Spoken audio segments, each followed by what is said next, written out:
اپنی ماں کے ہمارے حق میں نیک کرے، اور ٹھیک ہے انشاءاللہ ضرور اللہ تعالیٰ اس کو آپ کی پلیز ذرا آنکھوں کی ٹھنڈک بنائے. خصوصی دعا کریں، شاید آپ کی دعا اللہ تعالیٰ سنیں گے ضرور. انشاءاللہ ضرور اللہ تعالیٰ سے دعا کریں گے انشاءاللہ، پروگرام کے بڑی آخر میں بھی دعا مہربانی. کریں گے.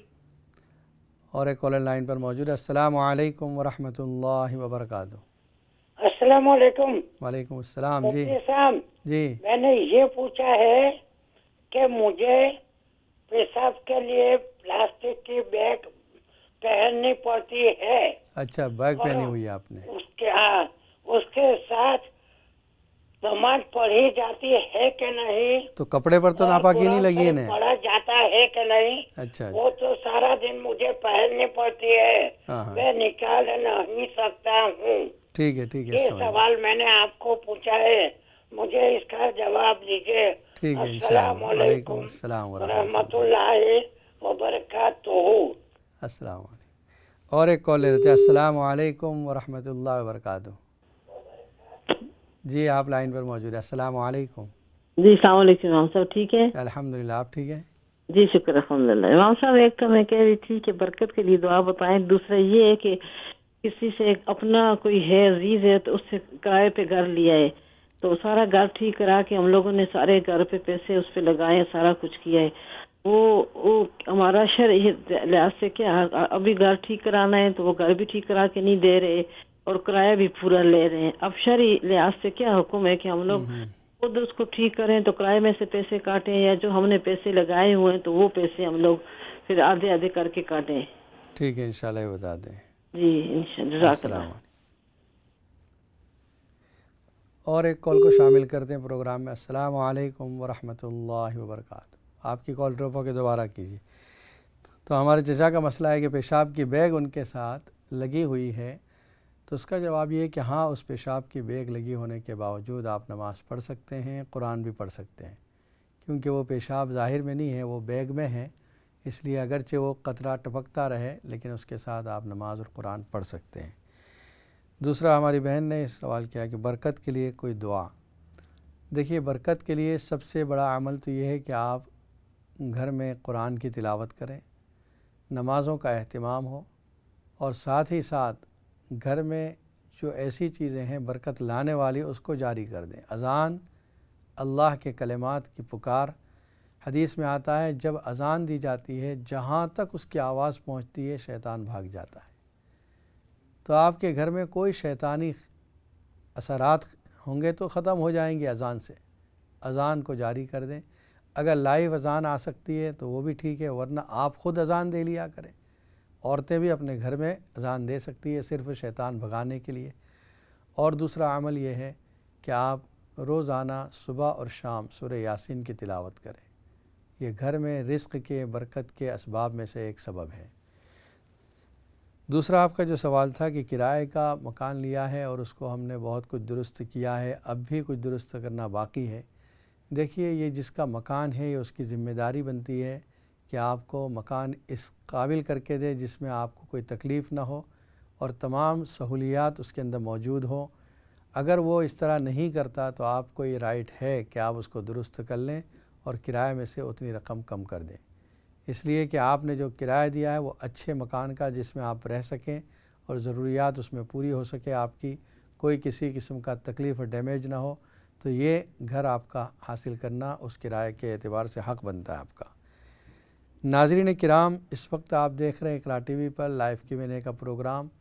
ہماری جو گفتگو چل رہی ہے آج سورہ اعراف کے بارے میں، جس میں یہ کہا گیا انہو یراکم ہوا وقبیلہ، وہ تمہیں دیکھتا ہے تم اس کو نہیں دیکھتے.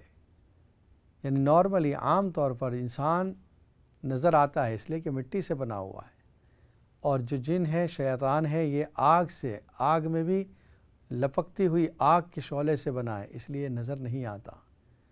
اور اللہ تعالیٰ نے ایک نظام یہ رکھا ہے. لفظ جن جو ہے جیم اور نون کا مادہ جہاں بھی ہے قرآن مجید میں، یہ عربی زبان کی خاصیت ہے کہ جہاں بھی یہ مادہ ہے وہاں چھپنے اور ہڈن کے معنی پائے جاتے ہیں. جنن کہا جاتا ہے اس مخلوق کو جو نظر نہیں آتی. جنین کہا جاتا ہے اس بچے کو جو ماں کے پیٹ میں ہے ابھی نظر نہیں آتا. جنت کو جنت اس لیے کہا جاتا ہے اتنے درخت ہیں، اتنی جھاڑیاں ہیں جس میں کوئی چھپ جائے تو نظر نہ آئے۔ تو جیم اور نون کا مادہ چھپنے والا اس کے معنی پائے جاتے ہیں ہڈن کے، تو اس کے معنی میں بھی، جن کے معنی میں بھی یہ ہے کہ وہ پوشیدہ ہے، نظر نہیں آتا اور شکلیں بدل لیتا ہے۔ ہماری تو ایک شکل اللہ نے جو بنائی ہے بس، لیکن وہ کبھی کسی اور شکل میں، کبھی کسی جانور کی شکل میں، کبھی پرندے کی شکل میں، کبھی سانپ کی شکل میں، کسی بھی شکل میں آ سکتا ہے۔ یہ اللہ نے اس کو اختیار دیا ہے۔ اس لیے اللہ نے فرمایا انہو یراکم، وہ تمہیں دیکھتا ہے، من حیث لا ترونہم، تم اس کو نہیں دیکھتے۔ انا جعلنا الشیاطین اولیاء للذین لا یؤمنون، بے شک ہم نے شیطان کو ان لوگوں کا دوست بنایا جو ایمان نہیں لاتے، یعنی کافروں کا دوست ہے شیطان۔ وہ ان کو ورغلاتا ہے، بہکاتا ہے، گناہوں پر آمادہ کرتا ہے اور وہ اس کو فالو کرتے ہیں۔ ایک کالر لائن پر موجود ہے۔ السلام علیکم ورحمۃ اللہ وبرکاتہ۔ یہ آپ کی لائن ڈراپ ہو گئی، دوبارہ کوشش کیجیے۔ وَإِذَا فَعَلُوا فَاحِشَةً قَالُوا وَجَدْنَا عَلَيْهَا آبَاءَنَا وَاللَّهُ أَمَرَنَا بِهَا قُلْ إِنَّ اللَّهَ لَا يَأْمُرُ بِالْفَحْشَاءِ أَتَقُولُونَ عَلَى اللَّهِ مَا لَا تَعْلَمُونَ۔ کہتے ہیں وہ لوگ جو شیطان کو فالو کرتے ہیں، اس کے دوست ہیں، جب وہ کوئی گناہ میں پڑتے ہیں اور ان سے کہا جاتا ہے یہ تم کیا کرتے ہو، کہتے ہیں ہم نے اپنے باپ دادوں کو اسی پر پایا ہے، یعنی یہ ہمارا گھرانے میں چلا آ رہا ہے طریقہ تو، اور یہ کہتے ہیں اللہ نے ہم کو اس بات کا حکم دیا ہے۔ یہ اللہ پر جھوٹ باندھتے ہیں۔ اللہ تعالیٰ فرماتے ہیں لا یأمر بالفحشاء، اے پیغمبر صلی اللہ علیہ وسلم، اللہ تعالیٰ بے حیائی کا حکم نہیں دیتے، گناہوں کا حکم نہیں دیتے۔ اتقولون علی اللہ ما لا تعلمون، اللہ پر تم ایسی باتیں کہتے ہو جو تم نہیں جانتے۔ کیا حکم دیتا اللہ؟ قل امر ربی بالقسط، اللہ نے حکم دیا انصاف کرنے کا، نیک باتوں کا اللہ حکم دیتے ہیں، اچھائیوں کا حکم دیتے ہیں، انصاف کا حکم دیتے ہیں۔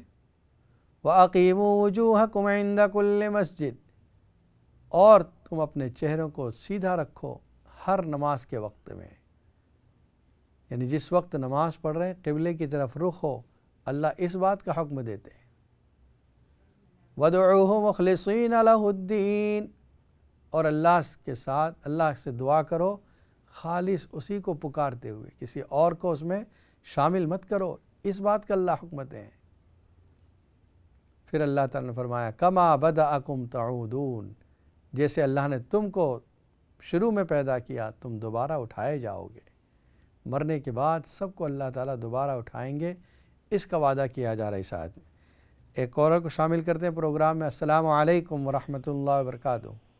وعلیکم السلام، مفتی صاحب کیسے آپ؟ ٹھیک ہے الحمدللہ، آپ کیسی ہیں؟ جی میں ٹھیک ہوں، اللہ کا شکر ہے۔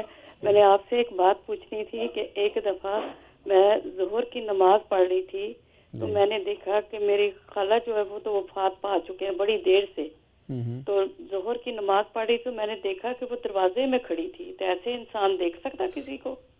یہ کبھی ہو سکتا ہے ایسے؟ اچھا ٹھیک ہے، انشاءاللہ یہ بھی بتا دیں۔ جی اوکے جی، اللہ حافظ۔ السلام علیکم۔ ہماری بہن کا یہ جو انہوں نے واقعہ بیان کیا کہ ظہر کے وقت نماز کے بعد انہوں نے اپنی مرحوم خالہ کو دیکھا جو عرصے پہلے انتقال کر گئی ہیں۔ دیکھیے انسان کے اندر اللہ تعالیٰ نے قوت خیالیہ رکھی ہے، امیجنیشن کا پاور جو ہوتا ہے، اگر وہ انسان کا بہت مضبوط ہو جائے تو ایسا محسوس ہوتا ہے کہ سامنے وہ بندہ موجود ہے۔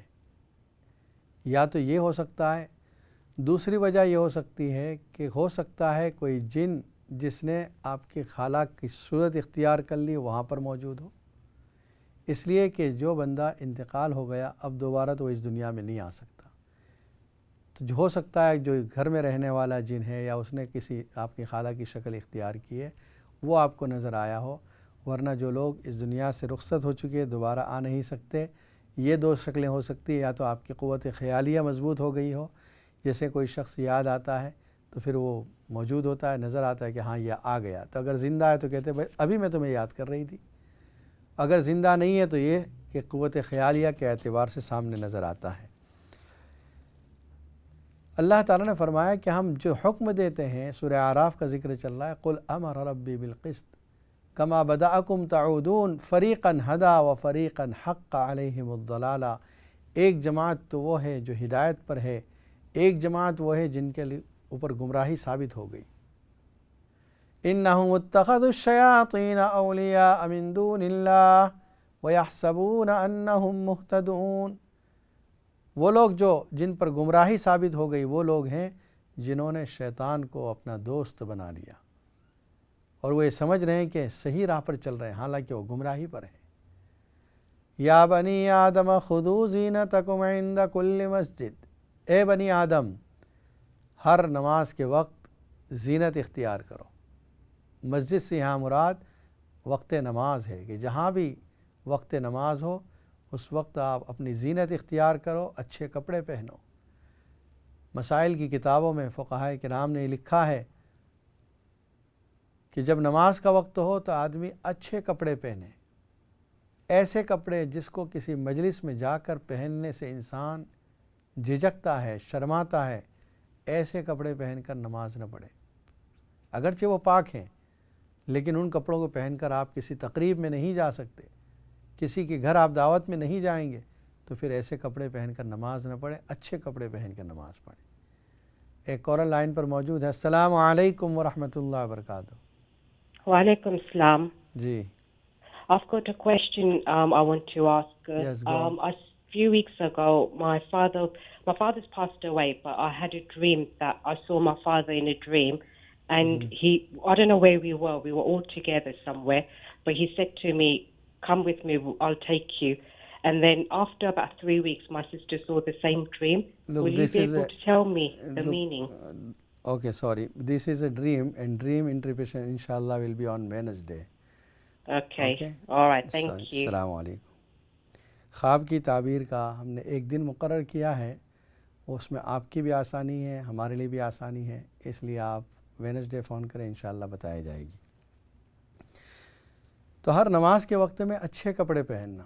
بعض لوگ ایسے کپڑے پہن کر آتے ہیں، خاص طور پر مسجد میں ہم دیکھتے ہیں جو لوگ کوئی ایسے کام کرتے ہیں جس سے کپڑوں پر داغ لگے ہوئے ہیں، دھبے لگے ہوئے ہیں، اور وہی کپڑے پہن کر حاضر ہو رہے ہیں نماز میں۔ دیکھیے نماز کی حاضری کے لیے الگ کپڑے رکھیں۔ جو لوگ کام کر رہے ہیں اچھا ہے، لیکن نماز کی حاضری کے لیے الگ کپڑے رکھیں۔ اپنی وان میں، اپنے جہاں کام کرتے ہیں وہاں پر ایک جوڑا کپڑے کا الگ رکھیں، نماز کے وقت وہ کپڑے پہن کر آیا کریں۔ اس لیے کہ اس آیت میں ہے یا بنی آدم خذوا زینتکم عند کل مسجد وکلوا واشربوا ولا تسرفوا انہ لا يحب المسرفین۔ کھاؤ اور پیو، اللہ کی نعمتوں کو استعمال کرو لیکن اسراف مت کرو۔ اسراف کہتے ہیں حد سے زیادہ خرچ کرنا، فضول خرچی کرنا۔ جو چیز آپ 10 پاؤنڈ کی لے سکتے ہیں اس کے لیے خواہ مخواہ 50 پاؤنڈ ضائع کرنا، یہ اسراف ہے۔ یا یہ کہ جو چیز آپ کی ضرورت پوری ہو رہی ہے 2 میٹر کپڑے میں، اس میں آپ نے 3 میٹر کپڑا 4 میٹر کپڑا ڈال دیا، یہ اسراف ہے۔ مردوں کو اسی لیے خاص طور پہ ممانعت ہے ایسے لمبے لمبے کپڑے جس سے ٹخنے چھپ جائیں، فرمایا اس میں نماز پڑھیں گے۔ بلکہ عام حالات میں بھی، نماز کی حالت کے علاوہ بھی، من جر ازارہ خیلا، جس نے اپنی ازار کو نیچے لٹکایا ٹخنے سے نیچے، وہ حصہ جہنم میں جائے گا۔ اور نبی صلی اللہ علیہ وسلم نے یہ بھی فرمایا لم ینظر اللہ الیہ یوم القیامہ، اللہ اس کی طرف رحمت کی نظر سے نہیں دیکھے گا جس نے اس طرح کپڑا نیچے لٹکایا ہے، تکبر کا احساس کرتے ہوئے، تکبر کے خیال سے۔ تو اسراف سے منع کیا گیا، کھانے پینے کی اجازت دی گئی، بلکہ حکم دیا کھاؤ اور پیو اللہ کی نعمتوں کو۔ ایک صحابی آئے نبی صلی اللہ علیہ وسلم کی خدمت میں، ان کے بدن پر میلے کپڑے تھے، سادہ کپڑے تھے۔ آپ صلی اللہ علیہ وسلم نے ان سے پوچھا الک مالن، تیرے پاس مال ہے؟ اس نے کہا جی ہاں میرے پاس اللہ کے کرم سے مال ہے۔ کہا کون سا مال ہے؟ من ای مالن، اس نے کہا من الابل والبقر والغنم، میرے پاس اونٹ ہیں، بکریاں ہیں، گائے ہیں۔ آپ نے فرمایا جب اللہ نے تجھے مال دیا ہے، یحب ان یرا اثر نعمتہ علیک، اللہ کو پسند ہے کہ وہ اپنی نعمت کا اثر تجھ پر دیکھے، یعنی کچھ اچھے کپڑے پہنا کرو، اللہ نے تجھے نعمتوں سے نوازا، اس کا اظہار کرو۔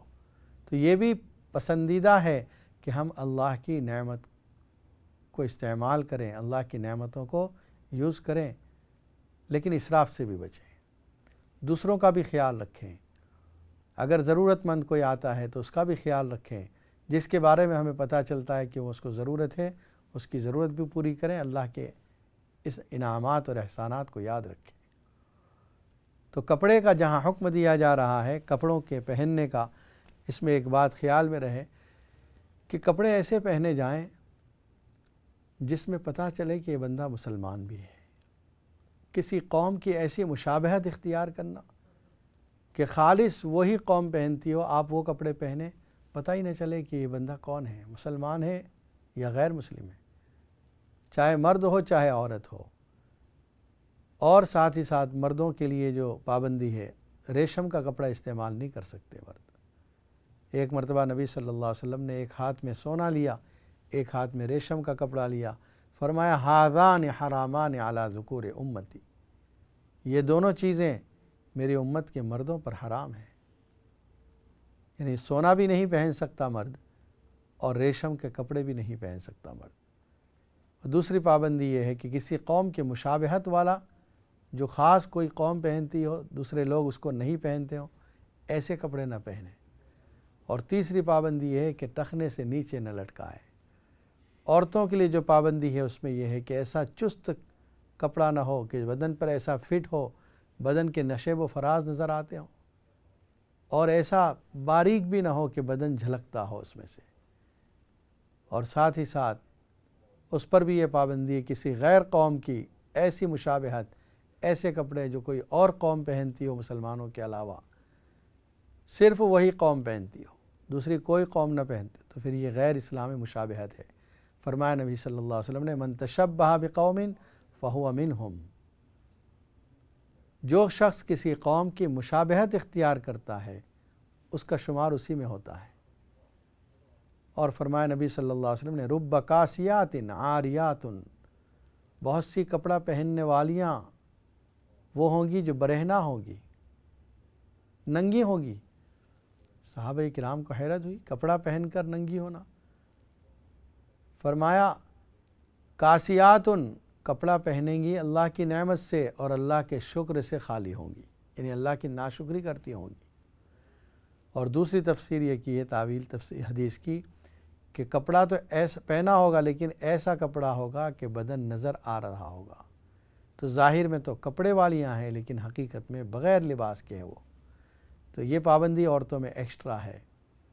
ان تمام باتوں کا خیال رکھ کر کپڑوں کا استعمال کیا جائے، اور ساتھ ہی ساتھ اور دیگر چیزوں میں بھی کلو واشربو جو آیا ہے، کھانے پینے میں اللہ کی نعمت جو اللہ نے دی ہمیں استعمال کریں، کھانے میں استعمال کریں، پینے میں استعمال کریں، لیکن اس میں بھی اسراف نہ ہو، فضول خرچی نہ ہو۔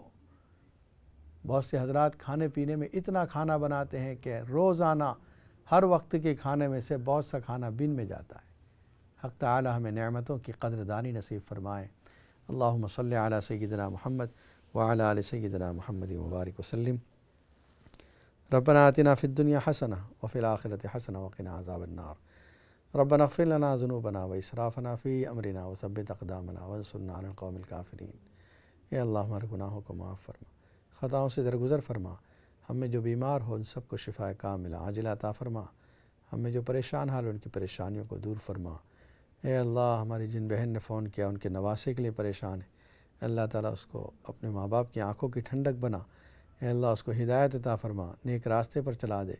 اے اللہ گناہوں سے اس کی حفاظت فرما۔ نبی صلی اللہ علیہ وسلم نے جتنی خیر کی دعائیں مانگی ہے ہمارے حق میں مقدر فرما، جتنے شرور سے پناہ چاہیے ہم سب کی اس سے حفاظت فرما۔ مسلمانوں کی جان و مال عزت و آبرو دکان و مکان کی حفاظت فرما۔ جہاں جہاں مسلمان پریشان حال ہے ان پریشان حالوں کی مدد فرما۔ جو بے سہارا ہے ان کا سہارا بن جا، جو بے گھر ہے ان کے گھر عطا فرما، جو بھوکے ہیں ان کو کھانا کھلا دے، جو بے لباس ہیں ان کو لباس پہنا دے، اور جو لوگ ان کی مدد کر رہے ہیں اللہ ان کو بھی اجر عظیم عطا فرما۔ ہماری دعاؤں کو محض اپنے فضل و کرم سے اور نبی صلی اللہ علیہ وسلم کے صدقے میں قبول فرما۔ سبحان ربک رب العزت عما یصفون وسلام علی المرسلین والحمد للہ رب العالمین۔ السلام علیکم ورحمۃ اللہ وبرکاتہ۔